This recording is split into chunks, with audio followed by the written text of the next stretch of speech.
Hi, this is Mary Kelly, and I'm here with Meridith Powell, and we're talking today about succession planning and the need for leaders to recognize the need for succession planning. So Meridith, when you work with your corporations, where are you finding this gap with succession planning? Well, you know, it's interesting, Mary, because I just read that succession planning bumps number 2 and number 3 of things that keep CEOs and leaders up at night. So I think the biggest gap that I'm finding is really everybody is void of these next level leaders. I think it's almost epidemic these days. I think it's epidemic too, and I'll tell you why. It's really hard, I think, you're in a job, you're working really hard in that job, and especially at the senior level, we know a lot of CEOs are only there for a few years. They're brought in to either make a transition, make a big change, or lead into a new change, but their average lifespan is not that long in that job as that CEO. So when we look at this, it's a stressful situation to think about who comes next. Yeah, I think that it's difficult also because that next level of leader is going to lead a very different type of company. So how do you train somebody to do a job that, quite frankly, we don't know exactly what the job is? It's exactly it. And we're finding that people are looking for the potential. How are you going to do in that job moving forward? Because we know leaders of the future have to be comfortable with change, comfortable with chaos, comfortable with technology, and they have to have the emotional intelligence to merge people with technology. Absolutely. Everything you just mentioned, they not only have to be comfortable with it, they have to be able to anticipate it. I mean, you've got to be one step ahead. So you're really taking a group of people and we've got to give them courage, we've got to give them skills, we've got to give them the emotional intelligence, as you said. It's really the company that gets succession planning right is going to be the company that wins.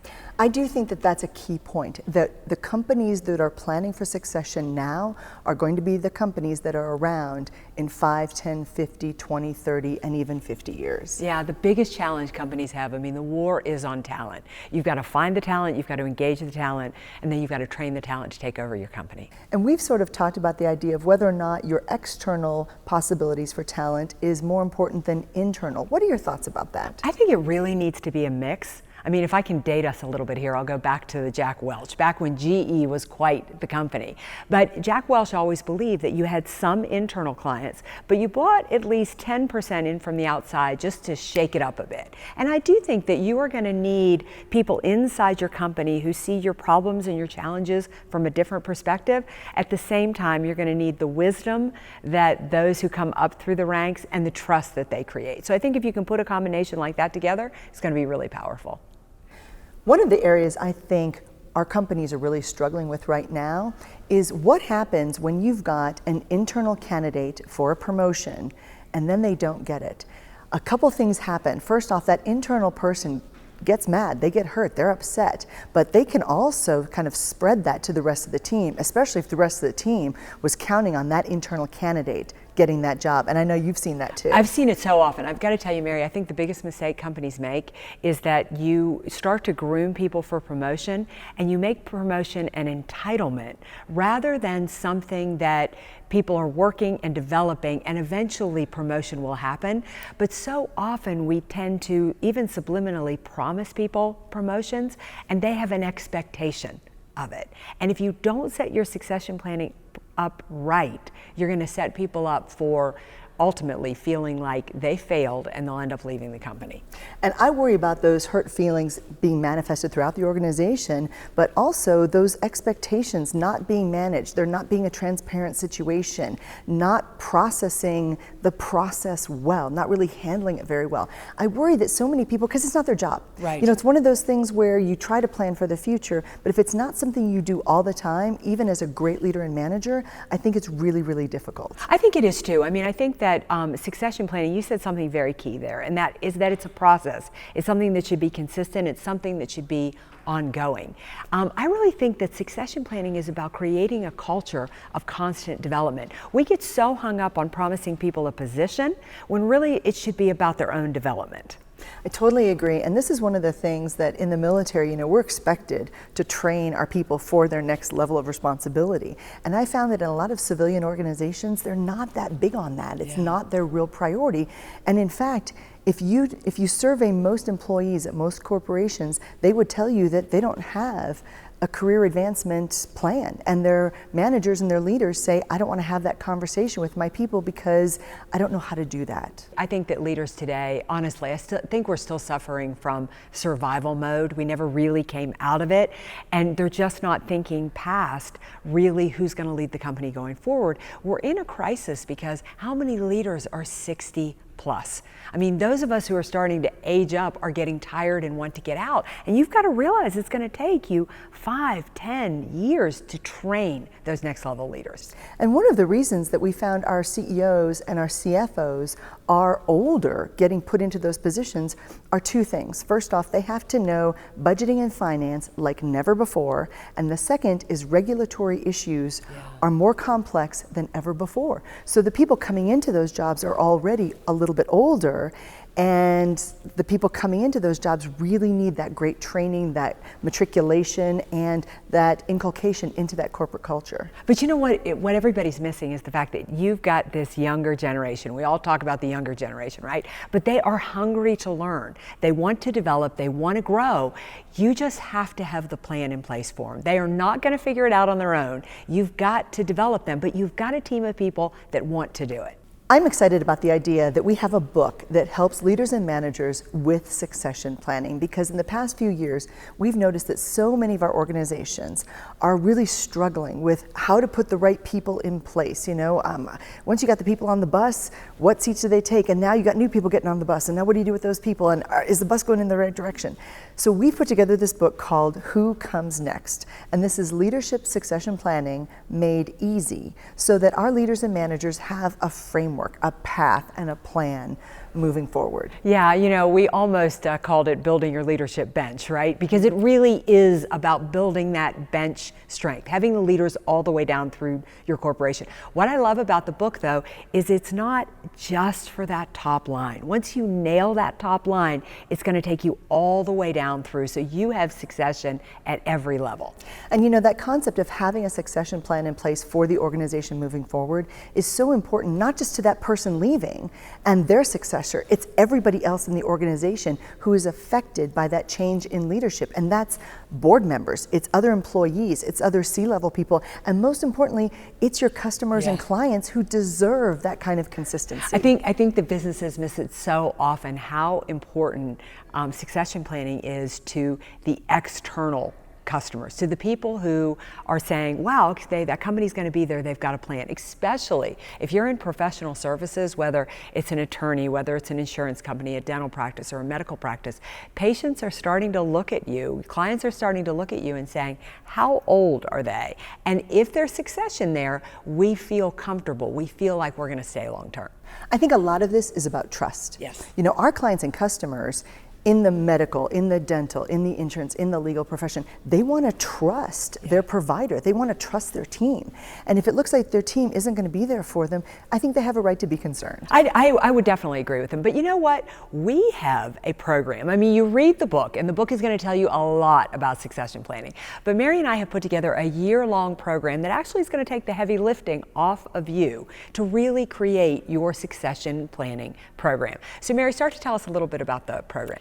Well, this was an exciting project because, first off, we got to work together with some amazing people. And I think we took the very best leadership development, skills development, and competencies for managers and leaders, and we formatted them into monthly programs to make it really, really easy for organizations to say, you know, here's our current leaders that we think are going to move into these positions, and then here are some other leaders we want to develop. So we really took the tough parts out of the situation. Not only were we working with that person moving into the new role, but we also worked with that team that was going to step up, as well as the newer talent that desperately needed the development, the confidence, and those competencies that allowed them to move up. Absolutely. While we customize every course that we do, what Mary's been sharing is that the companies that we have worked with, this is really exciting, is that their leaders, they are ready after this program to step into position and ready to lead. I mean, they've got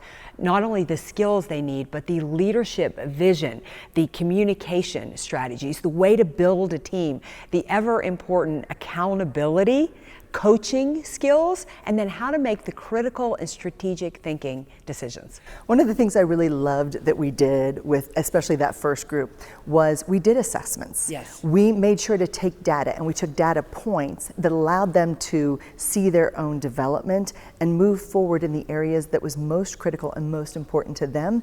And then we really focused the programs based on what their needs were at that particular time. But the month-long, as part of the year-long structure, is in fact a very structured, very organized way to merge this whole level of leaders into their next role. And I love that. Well, and we can't forget the leadership project, right? I mean, the project where they get to take one of your challenges, one of your biggest issues, that thing you've been meaning to solve but just doesn't have the time, we actually give it to the participants in this program, and they come up with the budget, they come up with the strategy, they make the recommendations just like a leader would make. And it's amazing how many companies we work with who say, yes, we have a strategic plan, but it's in a drawer, we did it 3 years ago, and nothing ever happened. Yeah. And part of this that was exciting was we pulled those strategic plans out, verified that they were still the intent, the goals, the vision of the leaders, whether it was the board or the CEO, and then we took those strategic plans and made them a reality. Yeah. And so it actually got things done, it improved profitability while building leadership skills and competencies. I mean, if you are looking for the answers of how to develop those next level of leaders, you've really got to look into this program because it is amazing. Mary, I want to switch gears now, though. I mean, for maybe some other businesses out there who aren't quite ready to dip their toes into a year-long program, we have developed an online course. And this is basically a course that is self-navigated, but it is going to take you step by step everything that you need to do to build a succession plan in your company. Answers all of your questions. So, Mary, tell us some of the things that we cover in there.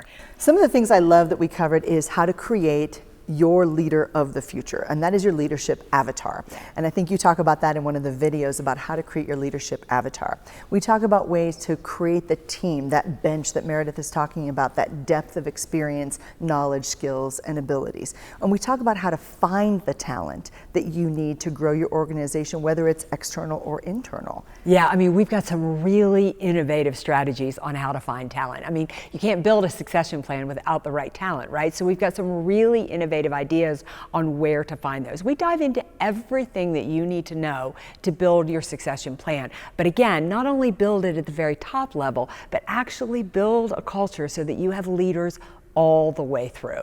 And what I loved about this is I think we chunked it. We put it in these modules to make it not overwhelming. That you can say, you know what, okay, on Mondays we're going to spend 20 minutes, we're going to look at the video, we're going to look at the handouts, we're going to look at the worksheets, and we're actually going to take some action this week.